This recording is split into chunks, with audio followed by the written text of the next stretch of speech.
السلام علیکم ورحمۃ اللہ وبرکاتہ۔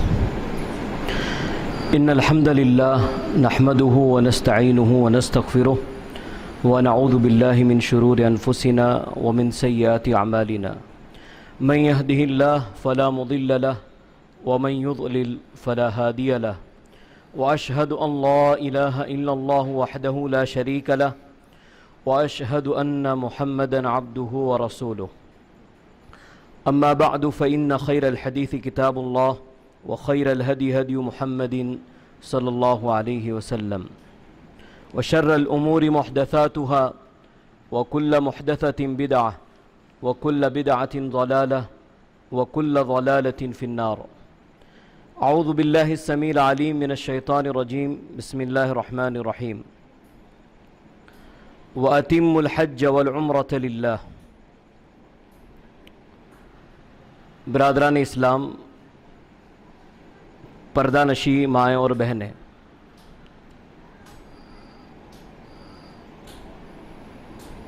اللہ رب العزت کا ہم پر بہت بڑا احسان ہے کہ اللہ رب العزت نے ہم کو دین اسلام جیسی ایک عظیم نعمت سے نوازا، ہم کو مسلمان بنایا، اور ساتھ ہی میں ہمیں صحیح بات، صحیح دین کو سننے اور سمجھنے کی توفیق بھی عطا فرمائی۔ سب سے پہلے میں ان لوگوں کو مبارکباد پیش کرتا ہوں جن کو اس سال اللہ رب العزت نے حج کو ادا کرنے کی توفیق دی ہے، اور ان حضرات کے لیے میں اللہ سے دعا بھی کرتا ہوں کہ اللہ تعالیٰ ان تمام بھائیوں کا حج قبول فرمائے، اور حج کے درمیان میں ہونے والی تمام پریشانیوں سے ہمارے ان بھائیوں کو اللہ تعالیٰ محفوظ رکھے، اور ان کے حج کو حج مبرور بنا دے۔ حج کی بہت ہی اہمیت ہے۔ جو شخص حج کے لیے روانہ ہو رہا ہے اس کو چاہیے کہ وہ چند ایسی باتیں ہیں جس کو اچھے سے ذہن نشین کر لیں۔ پہلی چیز یہ ہے کہ انسان جو حج کے لیے روانہ ہو رہا ہے وہ اپنی نیت کو صاف کر لے،